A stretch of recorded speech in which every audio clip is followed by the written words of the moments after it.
there's all these like opinions that they'll like put into different things. It's really hard to find that.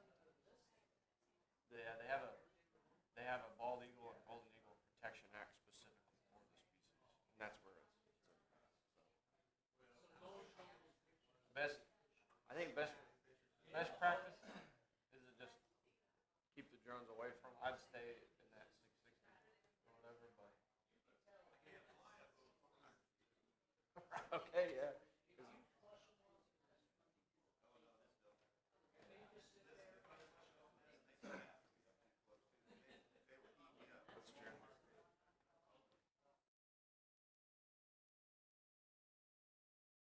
All right.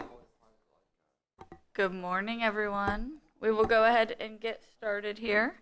Welcome, everyone, to the March 20th, 2026 meeting of the Volusia Forever Committee meeting. We will start with a roll call. Jessica Gao, Here. Suzanne Schreiber, here. Kelly Frasca, absent at this time. Gerald Fieser, John Gamble, Here. Derek Lamontagne, Here. John Macaluso, Here. Wanda Van Dam. Here. We have a quorum. Fantastic. Thank you, everyone, and happy Friday. We will start with public participation. We do have Miss Connie Colby here to speak with us. Please come to the mic. You have 3 minutes.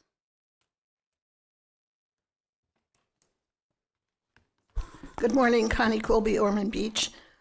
Had so much fun at the council on Tuesday that I thought I'd come back for more fun. Some of the things that I heard, I just want to check and make sure that I understand that going forward with some other things. Like conservation may be acquired. This is from Florida Statute 704. Conservation easements may be acquired by any government body. They run with the land and are binding on all subsequent owners, and the easements are perpetual. I'm just giving a quick things on some of these things. This is from the resolution 2020 about policies and procedures. It states that it is the intent of the program to achieve maximum impact by partnering with other entities through awards of acceptance of grants, joint projects, and other cooperative efforts. It is the intent of the county to use the funds approved herein to apply for matching grants awarded under the Florida Forever program and any amendments thereto and any similar federal fund programs to maximize the use of public monies to benefit Volusia County. And last but not least, I just want to mention that the county has an application into St. John Water Management District for an environmental study, and there's a tab on the page that has a place for comments. I'm not sure if these people on the board are allowed to do that or not, but somebody else may hear or see this, that they might want to go out there and make a comment because it regards the motocross project, and I know how that use of that land affected Volusia Forever. Thank you. Thank you. Sorry. Thank you. All right. Next up is the approval of the January 30th, 2026 meeting minutes. Has everyone had a chance to review? If so, we will entertain a motion. I'll make a motion we accept the minutes January 20. All right, we have a motion. Do we have a second? We have a motion and a second. All those in favor say aye. Aye. Any opposed? All right. All right. Moving on to new business, I will note at the beginning that you may have noticed in your backup that for item 2 for Lake Diaz, I drafted an easement for Mr. Hershad about a year ago. It is in your backup. So I have filled out a voting conflict form. I will be abstaining from that vote just based on the representation, but we will still go through the materials and take a vote. So we will start with eligibility. You can see we're doing a hybrid for the Lawson property. So we will start on eligibility review for Lawson Road.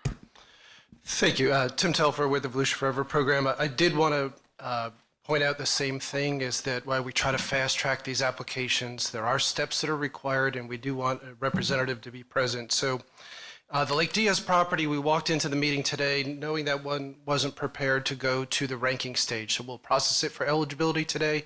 It's not yet ready to go to the ranking stage. The other one, Lawson Road, I'm just scanning the room right now. We should have a representative in the audience here. I had a confirmation they would be here. My advice is we just process eligibility, keep moving.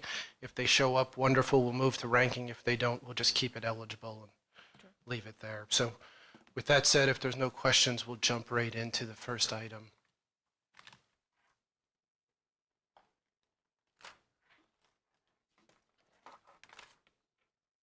Okay. So the first item for your consideration for eligibility is the Lawson Road application. This is an agricultural easement application, our forest and farmlands program. Staff had scored it a 13 out of 19, and the minimum score required to move through this stage is a 9 out of 19. It's roughly 731 acres in size, not within a target area, and doesn't necessarily have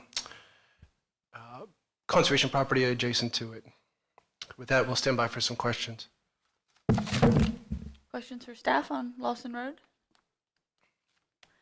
All right, we will entertain a motion. Can I ask you a question? So, I'll make a motion that we make this property eligible. All right, we have a motion. Do we have a second? We have a motion and a second. Mr. Lamontagne, you had a question? Just checking, so you're saying it's not in any, the corridor, there's different grades of it at all, so not even like, 4 or 5 or something, I guess, quality wise, or the OTO corridor doesn't fit any corridor at all? Well, when we answer that question, we are answering it from the partnership perspective. So there's no corridor that's going to open up any funding opportunity for this one. It's best, and I will share this with the committee right now, its best partnership potential for Volusia County is through the Rural and Family Lands Protection Program. We did work with the landowner's representative when this one was being packaged up and put together, and they did get an application into that Rural and Family Lands Program in time. So it's also processing with FDACS while it's processing with us. And we'll certainly talk about a partnership down the road. Does that answer your question? I think so, yeah, thank you. All right, we have a motion and a second to find this eligible. All those in favor say aye. Aye. Any opposed likewise? All right, this is found as eligible. We'll move on to Lake Diaz. Good morning, everyone. Hunter Falmer with Land Management. Our next property is Lake Diaz. This is fee simple. This was scored by staff at 11 out of 21, the required 10. It's around 50 acres. This is in the Longleaf Pine Ecosystem Project area and also the Florida Wildlife Corridor, and there's currently no adjacent conservation properties.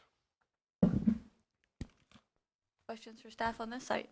If I may jump in real quick, this is adjacent to the Caraway Lake property that is going through the closing process. So that will be a future conservation land once that closes adjacency. But currently, for scoring purposes, it's not on the map series. I have a question. Sure. In my notes, I had written down that it didn't have access. Is that correct?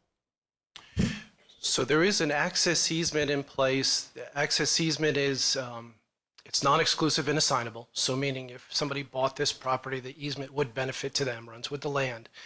So there is an access easement, from State Road 11 to this property.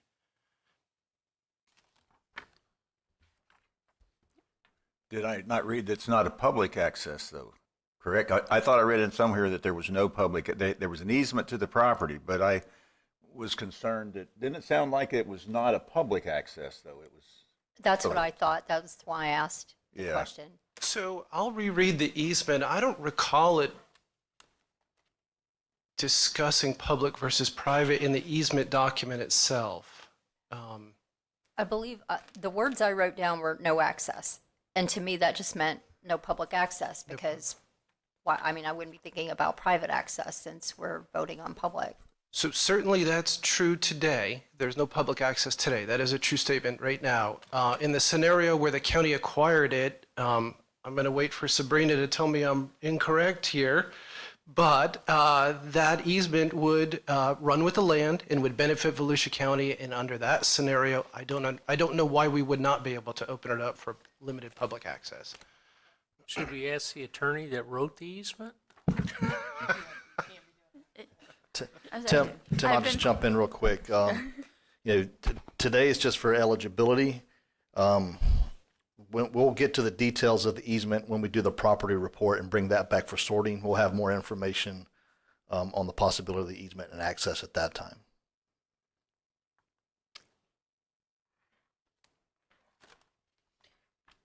And I do think the call out was just that there's no public right of way. But that's all I'm going to say because I drafted the easement. Other questions for staff? I have another question. Did you visit the property?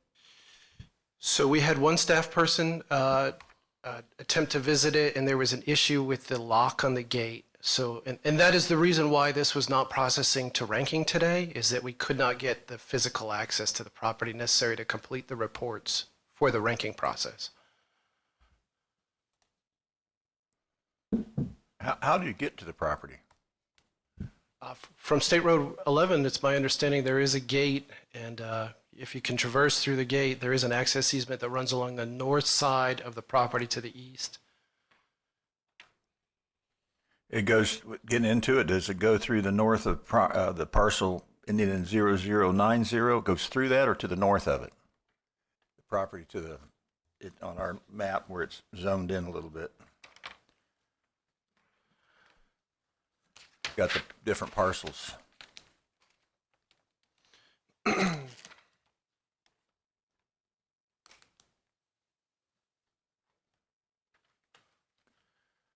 You look at the aerials, it's not obvious where the easement is coming into it.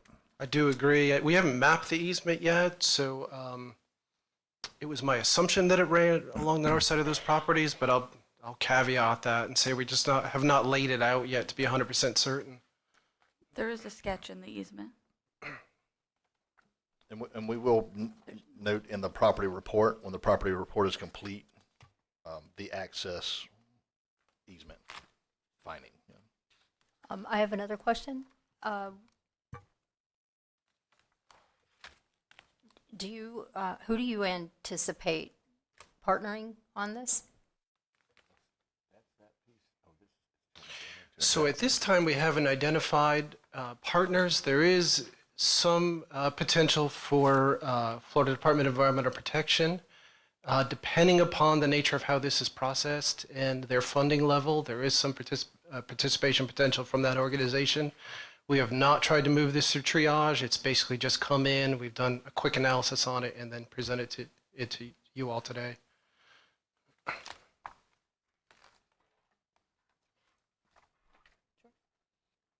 A couple just technical questions, I guess. Can you remind me what a bayhead wetland is? Because it does say those are like a special kind, I guess, or put in quotes if you happen to know. So bayheads are usually sort of a basin that's occupied by bay vegetation, which could be loblolly bay, sweet bay. So they're wetland trees, so it's like a forested wetland, essentially. Okay, so there was a distinction. I think it said something in the application. There was like 25 acres of one, or it's like half of that, and not that, I guess. That sounds right. They're distinct from, I would say, like a cypress, floodplain wetland or something like that. Okay, great. And just another, again, technical question when we cover some of these maps.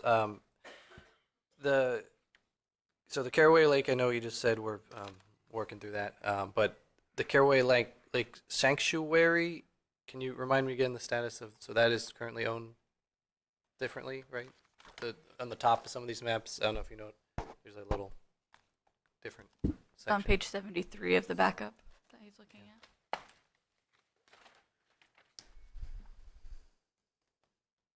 So yeah, one says sanctuary in a different color, and so that's on the north, the top part, right? So that's We're going to have to get back to you to give you the history of that. It's not something I had researched coming in today, so I apologize. That's okay. But I didn't know if, yeah, just who owns it, I guess we'll figure, or that's my main question, I guess. I'm good, thanks. Suzanne? The land, like if you're looking at the map on the right side,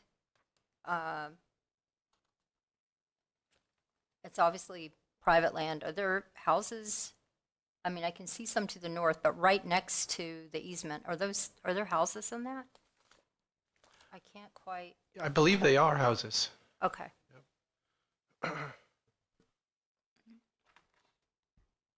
Other questions for staff? All right, we will entertain a motion. I make a motion to make this property eligible. We have a motion. Do we have a second? I'll second.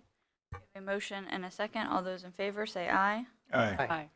Aye. Opposed? All right, and we have one abstaining. That motion passes, and that property is found eligible. So I am looking out, and nobody has joined us in terms of ranking. So I will defer to staff on where we go from there. So we've been doing a little bit of research as this conversation's progressed. Hunter's just found some information on his phone. Caraway Lake Sanctuary appears to be a private-owned Audubon property. So it doesn't say easement. I think it's a fee property that Audubon owns. Great, thank you for that. We would then be moving into sorting, but I believe we will need to defer that because we do not have a representative present. Okay. So that will be deferred to our next meeting, regularly scheduled meeting, and we will move to staff comments. Okay, I'm going to work through property updates, and if I get caught up in that and don't remember to, go ahead and yell at me. I did want to brief you all on just where our partnerships funding levels are as we understand them going forward. So I think that's important information to everybody understand. When we talk about partnerships, there's a lot that comes with it, including them actually having funding that's available for our project. So the first project update, though, that I'll share with the group is the McMillan agricultural easement. So we are deep in the closing process on that project right now. We now have draft closing documents that are circulating amongst the attorneys with a target closing date of March 30th. This is the 213-acre agricultural easement project. It's located west of Lake Ashby off 415, and we are partnering with the St. Johns River Water Management District on that one. Briefly, I'll mention Tomoka Farms Road. So Tomoka Farms Road is a project that we continue to work on. We put a lot of time and effort into trying to bring some partnerships into that project. We're going to find out within the next 2 weeks if those partnerships are successful or not. Unsuccessful, obviously, we're going to take a step back, look at our overall budget, and then figure out a best path forward from there. But we continue to work on that project and try to bring it forward. Next one I'll mention is the Bennett Road agricultural easement. So Bennett Road is roughly 124 acres in size. This is a project that we are potentially partnering with the Florida Department of Agriculture and Consumer Services on. This is their Rural and Family Lands program. This application also processed through them. So we've now executed a memorandum of agreement with them, just establishing our partnership going forward. Pardon me. So that's one of the projects that we'll be beginning the serious work up on in the near future. Caraway Lakes, as you recall, this is 493 acres adjacent to the piece that you considered for eligibility this morning. This is also less than fee. This is a conservation easement in partnership with the Florida Department of Environmental Protection. Their contribution is $8 million into this transaction. And Volusia contribution is significantly less.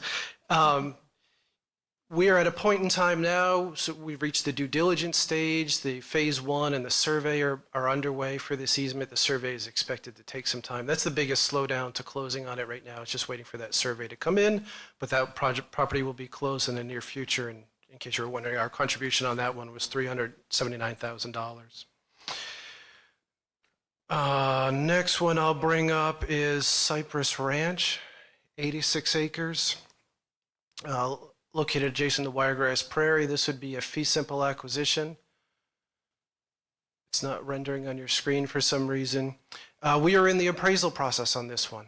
So we have done title work, we've started the appraisal process here, and from there we'll determine if an offer is going to be made, and if so, at what amount we would forward that to the property owner.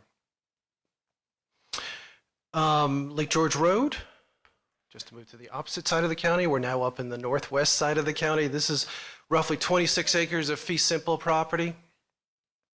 We're also underway on the appraisal process there.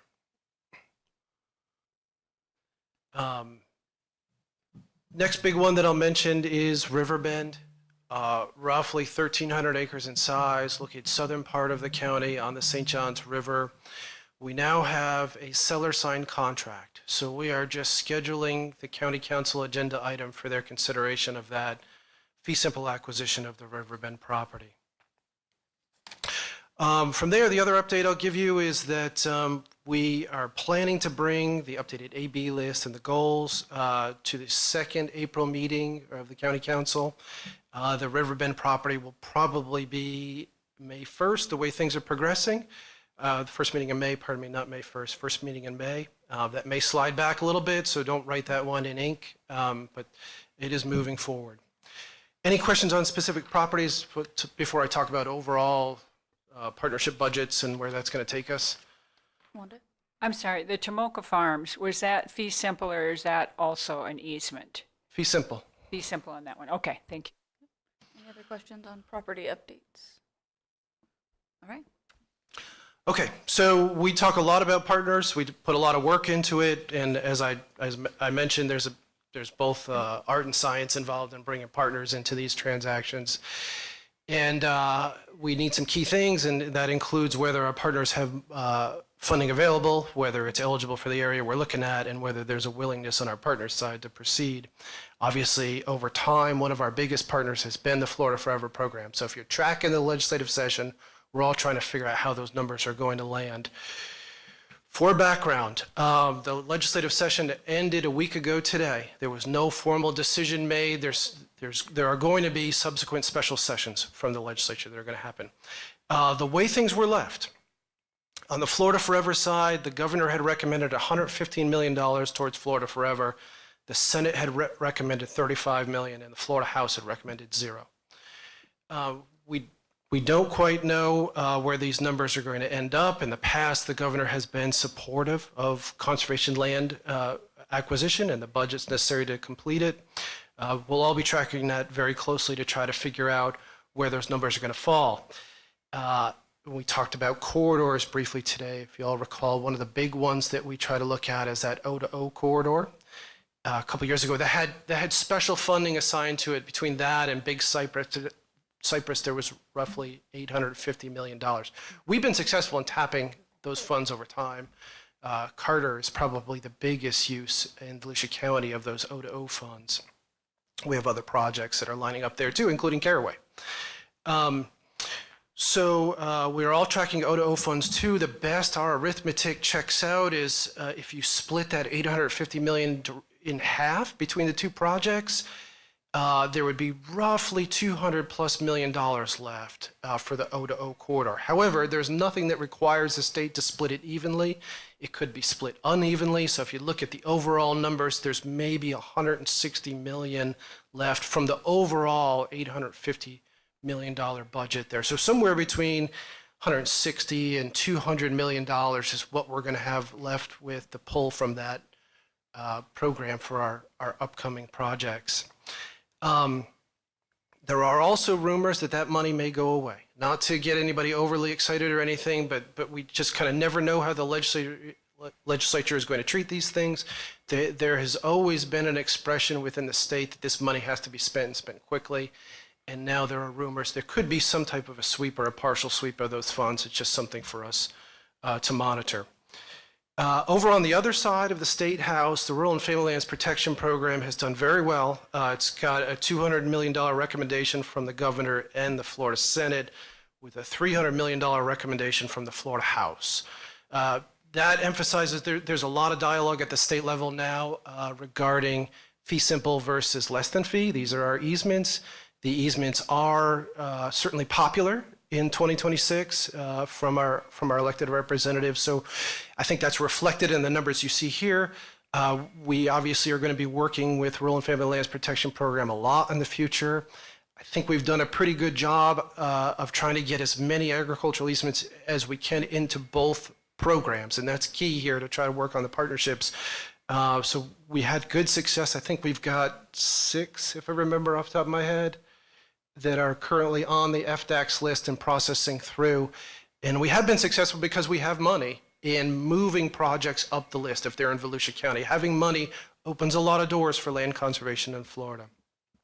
So I've covered our projects, and I've covered kind of big picture state funding. Any questions for me? I have a question.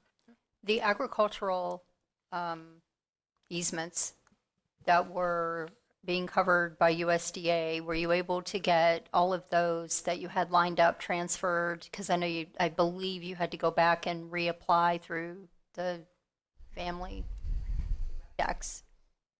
Yeah, so we've tried to move those over to Rural and Family Lands. One of them was Caraway Lakes that we've obviously handled through DEP. The other one, I believe it was 4-Star Timber, which we'll also work with Rural and Family Lands on. We think we're going to be okay kind of moving out of that RCPP phase.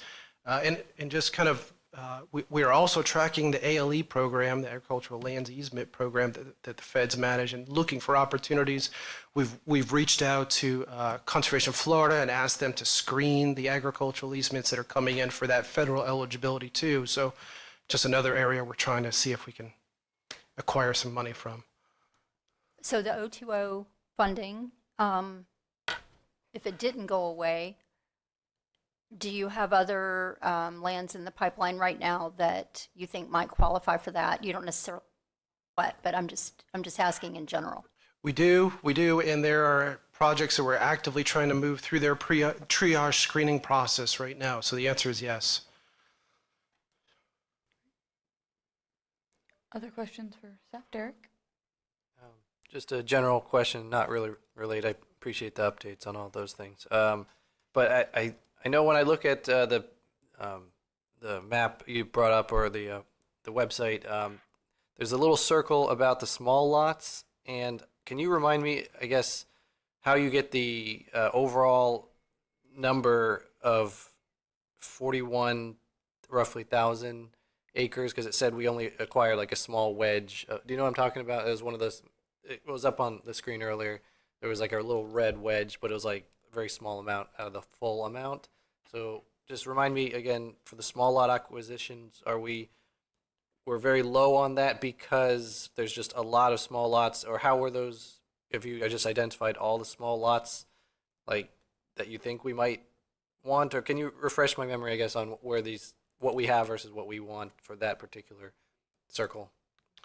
Why don't I just start with an introduction, remind everybody about the small lots program, and I'm going to lean on some of my colleagues to the left here who are more technically talented than I am regarding the mapping and sorting there. But within our program, within the authorizing resolutions, there is this small lots program that is designed to try to acquire, when there's relevant conservation characteristics of the property. It's designed to acquire what we call these antiquated subdivision lots, which are these properties that were platted before current rules were set up to ensure that you had proper access, that there was somewhere for stormwater to go, utilities, the whole thing that we work through now to build a modern subdivision or society. These properties were laid out preceding all of that. So often you see no utility access, no road access, it's wetlands, etc. So within the program, there is the ability for us to acquire these smaller, small lots, as we call them, within these antiquated subdivisions for the property appraiser's just value. So we do have quite an inventory of people that are looking to continue to process through that program. It is one of those things we work on it. We catch as catch can. When we have some quiet periods, we kind of try to move those small lots programs forward. So with that background, I'm going to have to lean on my colleagues here on how those numbers are split up on the dashboard. I'm a little bit out of my element. Great question. So what we have is we have in our GIS servers, we have the layers built out. So those areas that he had talked about where we have small lot acquisitions, we have the designated areas. What they do is they take the entire acreage calculation of what that is, and then as we the county buys small lots, there's a separate layer that we keep that then does an acreage calculation for that, then is visually represented here on that pie chart. So that's kind of how those numbers are being calculated. There should be, I should say should be, so originally this particular dashboard was built by IT. We will be rolling out, once it goes through the staff review process, a new dashboard, which will give you much greater insights into some of this stuff. But I just want to see if Ashlyn, can you go, so you see there on the map, there is like a key of different icons. There's one with a ribbon and then on the map, and then there's a yep, right down, keep going a little bit. No, right there. Yeah, that one that looks like a little grilled cheese sandwich. Yeah, click that right there. All right, so you can see small lot acquired, small lot acquisitions. Ashlyn, if you could turn on the one that has the I crossed out, that says small lot acquisitions. Yep. And then let's see if we can zoom into the map in the center. Oh, click out, close that, zoom in. It might be based on scale. See if that turns on at all. This is a very slow map, as you can see, and you guys might be able to play it. See you right there. I keep going. Okay, so if those areas in red are the small lots being acquired there and visually on your screen. Those are all in that, that Palmetto corridor that runs right through the center of the county. We will work on the new dashboard when it comes out to have something more visually appealing, but that is what is happening there, and that's how that's getting calculated. And the list of subdivisions that they target, they're on the Volusia Forever website with the small lot program. So you can see what that list is. And you pick those up two ways, willing sellers and then taxes? Yes, yeah, escheatment. Thank you very much. I appreciate that. Again, refresher, and again, if there's websites, great. Just want to say overall, it's a lot of information, but sometimes, if people are digging, they want to know how, and maybe people following along can now know where to click. And again, so the overall acres remaining, if we get 41,000 would cover all those subdivisions, I guess, basically, it sounds like. So, yeah, I didn't know if parts of the subdivision, though, maybe the not forest. We're just assuming all of it's wanting, or what we want, but, I mean, that's, I guess a fair assumption. So, that's, I think, all my questions, so thank you. Other questions for staff? All right, well, thank you as always, Suzanne. One last question. You may not know the answer, but when you brought up the Florida Forever funding, do you know specifically if that's going to be brought back or not brought back at this point? Yeah, great question. I don't know what's going to be handled in these special sessions, and I've been reading that there may be 2 to 3 sessions out there. So I have not seen an agenda. I don't quite know exactly what's on it. So. And I will say on that point, just a reminder on the administrative process at the state level is that a governor can mandate a special session. He can't mandate that they take action in it except for the budget. And so there will be a special session on property tax, certainly. There may be others, but other than guaranteeing that the budget is adopted, there is no guarantee on outcomes from those topics. All right, seeing no other questions for staff, thank you guys. We will move on to board comments. Do we have any comments from the committee? I have a kind of a question, and I know every meeting I've been harping on Lake Moore, but when I heard some in the dialogue at council meetings from the last well, it's months it seems. Lake Moore's been brought up, and it was brought up as stormwater retention pond. I think I even heard one council member say, we bought that for stormwater. And that kind of, I don't recall ever voting for that to be bought for stormwater. My question is that something that is in the works, maybe other departments in the county, to make Lake Moore a stormwater reception basin?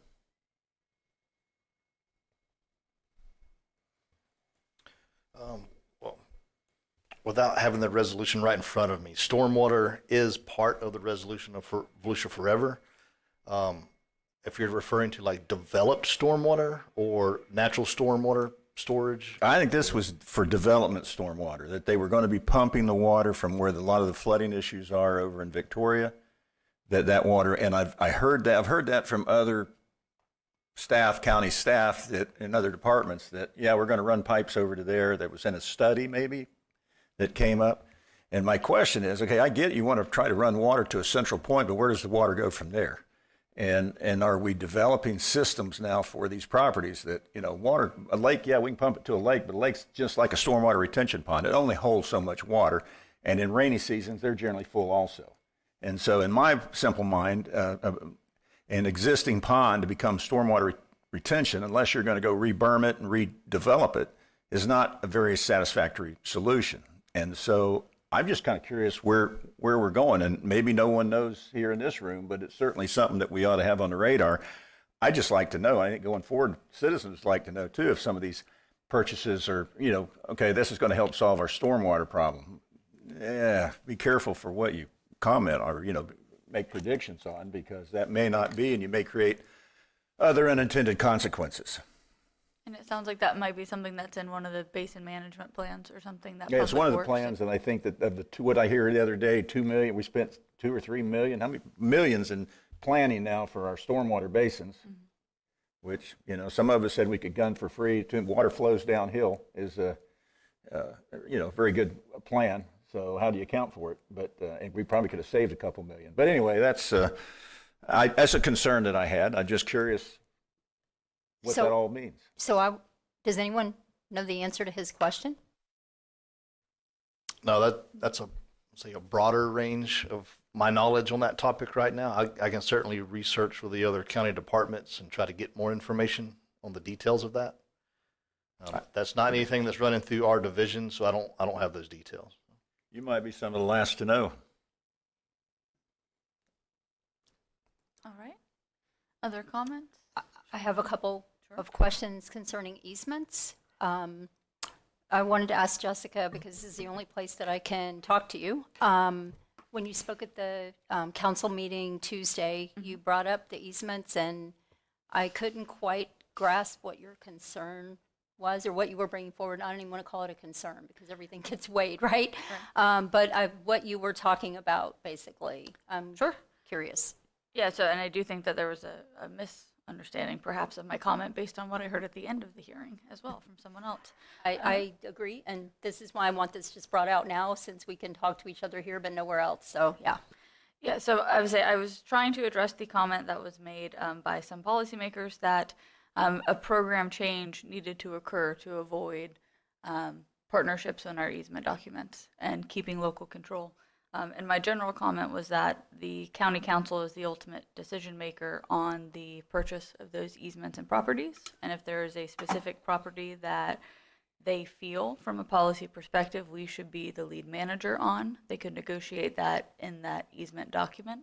But that is no reason to remove our ability to have the strong partnerships that we do today.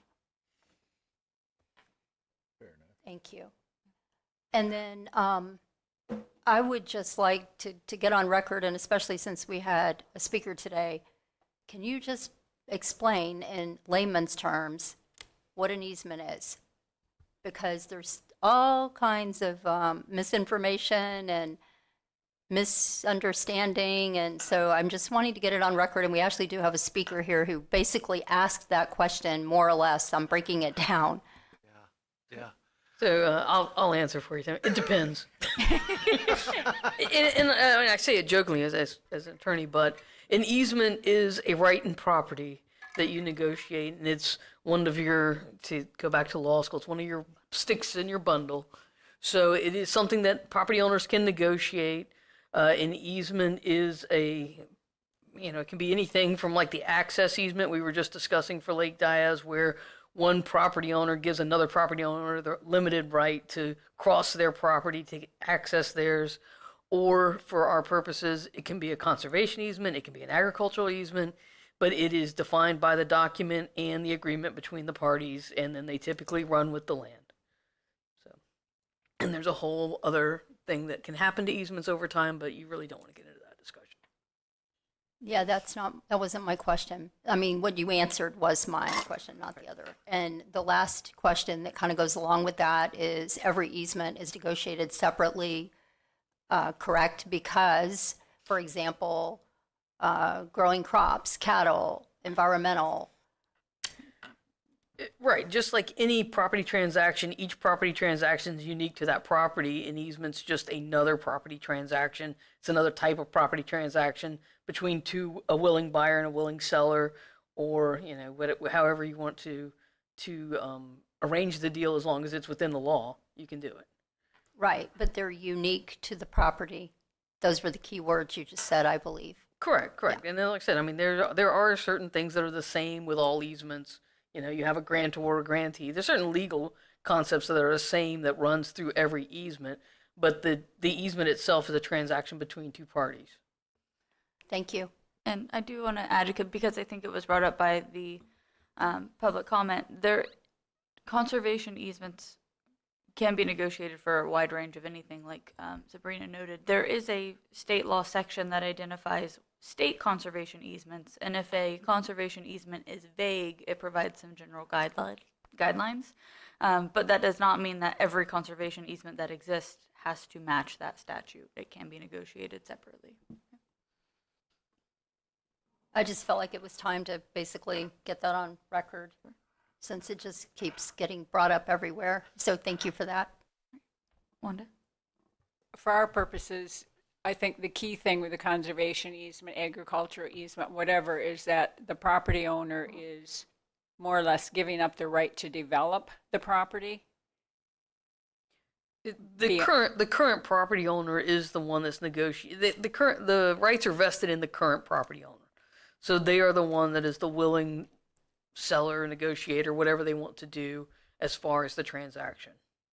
But for our purposes, if we were to go into partnership with someone, it would be based pretty much on their agreement that they either continue doing what they're doing on the property, or what they plan to do with the property is not to develop it. It would be subject to whatever the easement says that we negotiate with them. Okay. Thank you.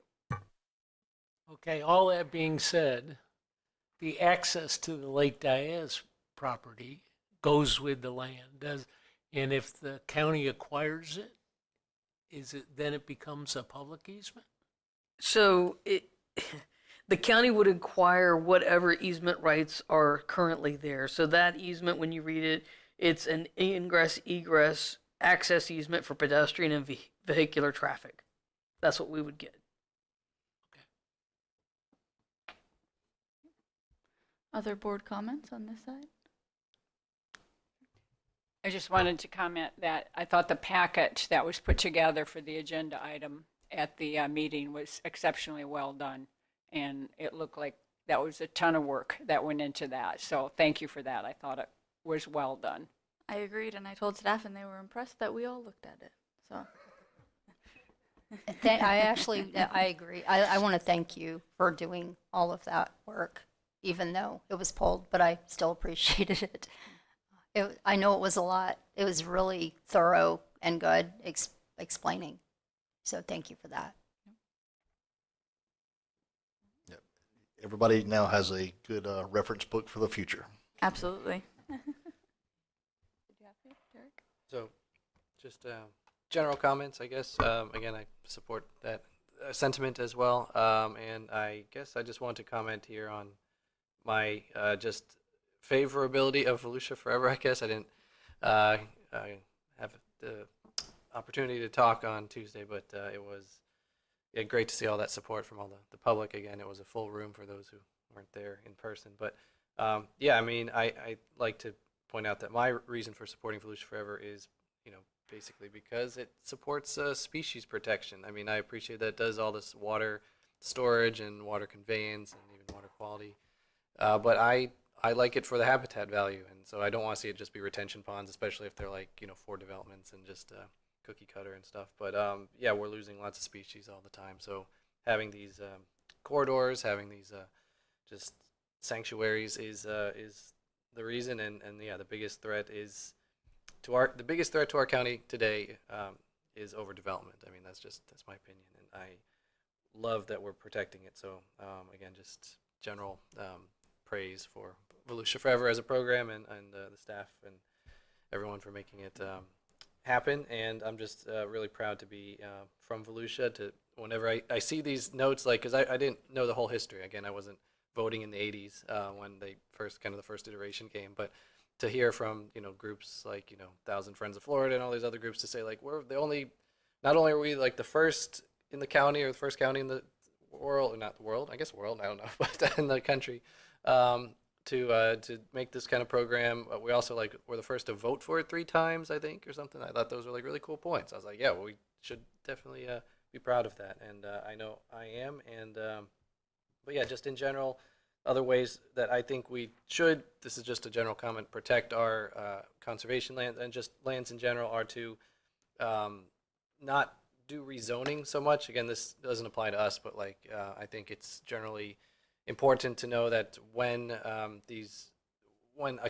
county council or city council is asked to vote on like a rezoning that increases development, that's one of the places this these protections or that can be a point of stopping some of the bad problems we're seeing with if you have too many houses, you have too much resource impact. And so yeah, the rezonings should be one thing to look at, but also enforcement of current rules and laws. I think there's a question sometimes. I mean, if I see some land being cleared somewhere, and I just have questions like, hey, did you guys look at like the tree protection ordinance and like where the historic trees, what did you do a species impact? A lot of times, a lot of developments, and again, they're not necessarily just county review, it's even just water management district and other places. When I check, I do read permit applications for like a hobby, I guess, which is kind of weird, but I see like a lot of times they just get like letter from historical resources place, FWC, just saying like, oh,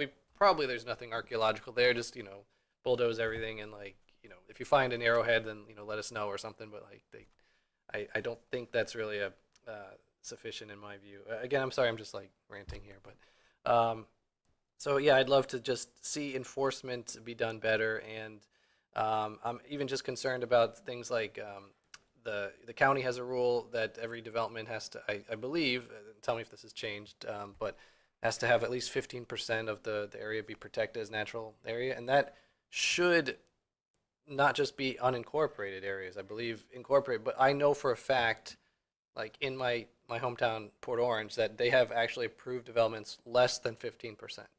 I don't know why they're allowed to get a 15% natural area when they clear all this land, which I think 15% is way under a minimum personally. Like it should be higher in other states or areas. It's much higher, but at a minimum it should be that. But again, just I think I've seen that happen, and I don't know if John wants to chime in. Perhaps. I'm going to jump right in.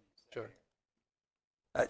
Derek's point to 15% and what happens when an advisory board passes along their advice, and it gets obviously, we all know when it gets to the county council, or in Derek's case to the city council.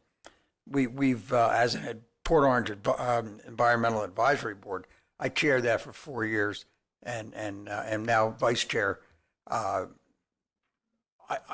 can't tell you how many times we've recommended raising that 15%, and also when something comes in front of us, to make sure that at least the minimum of 15% stays.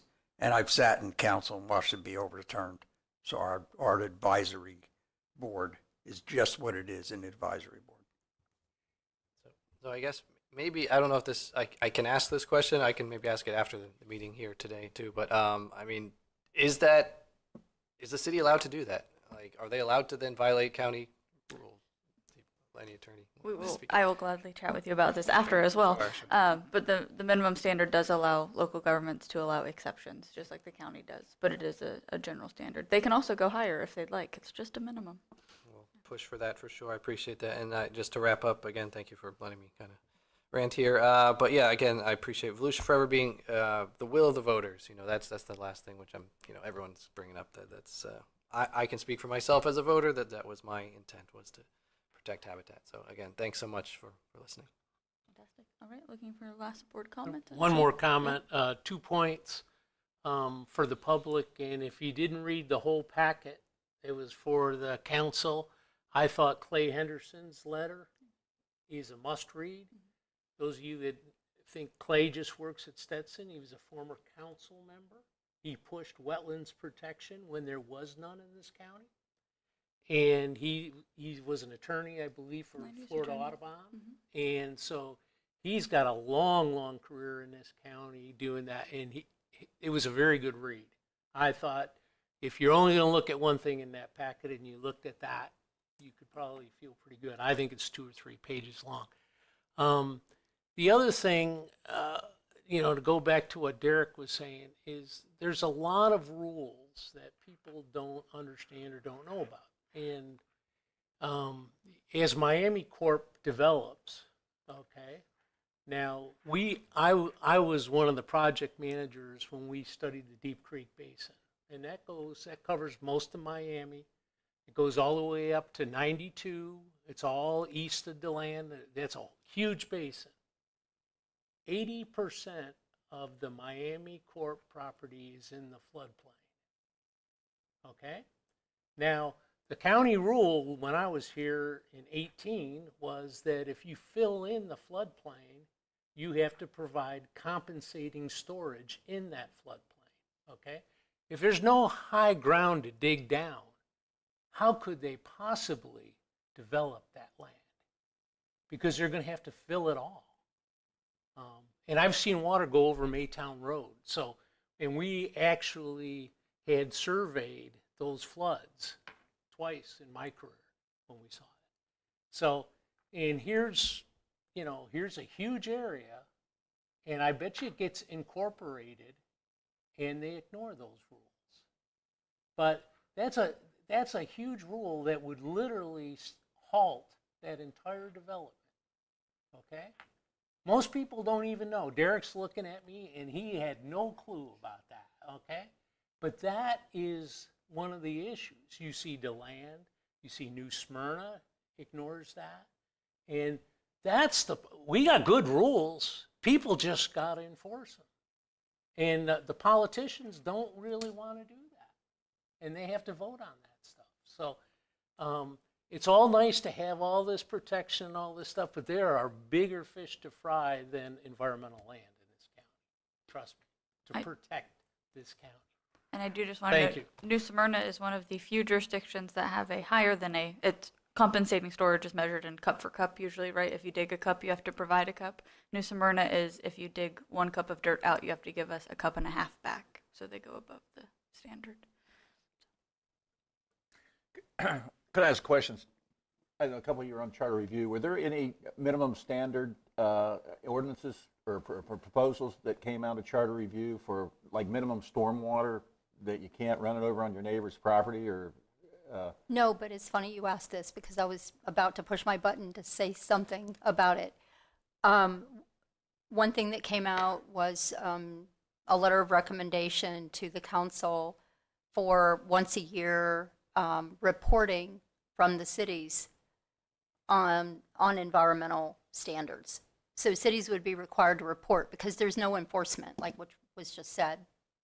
It was only a letter of recommendation, but they're recommended that they report once a year. And the only other environmental type, besides the Volusia Forever, which he came and spoke on, the only other environmental type letter was a letter of recommendation for the Flood Mitigation Committee, because there's a Flood Mitigation Committee right now, and that's not really environmental other than they're trying to take care of the stormwater issues.